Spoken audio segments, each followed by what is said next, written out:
मुंबई के इलाके कुर्ला में पीर की रात महाराष्ट्र की आरटीसी बस ने कई लोगों को रौंद डाला, जिसके नतीजे में 7 अफराद की मौत हो गई और 49 अफराद जख्मी हो गए। उन तमाम को इलाज के लिए अस्पताल में दाखिल करा दिया गया।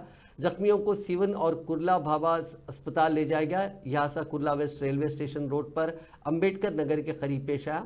बस कुर्ला स्टेशन से अंधेरी की तरफ जा रही थी। ये बस बिरहन मुंबई म्युनिसिपल कॉर्पोरेशन की जानिब से चलाई जाती है। मुजिम ड्राइवर संजय मोरे पीर के दिन पहली बार बस चला रहा था। वो 1 दिसंबर को ही कॉन्ट्रैक्ट ड्राइवर के तौर पर शामिल हुआ था। तहकीकात में ये बात भी सामने आई है कि ड्राइवर ने ब्रेक के बजाय एक्सीलेटर दबा दिया, जिसकी वजह से बस बेकाबू हो गई और हादसा पेश आया।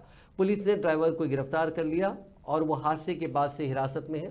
हादसे के दौरान एक ऐनी शाहिद ने बताया कि वो रेलवे स्टेशन जा रहे थे जब उन्होंने बस को तेजी से झूलते हुए देखा। उनके मुताबिक बस ने पैदल चलने वालों, एक ऑटो रिक्शा और 3 गाड़ियों को टक्कर मारी।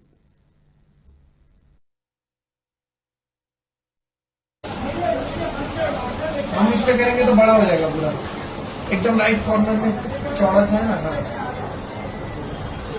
रिक्शे वाले को उड़ा दिया भाई। रिक्शा वाला देखो ना, उसकी गर्दन निकली खाली टायर के पास गाड़ी के, देख रहे हो?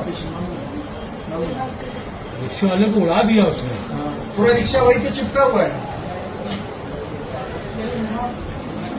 बहुत बुरा पाया है अरशद भाई।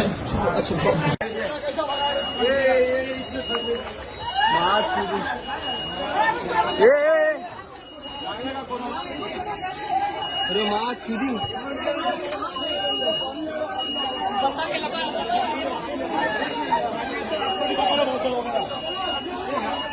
ब्रेक ले लो, ब्रेक ले लो।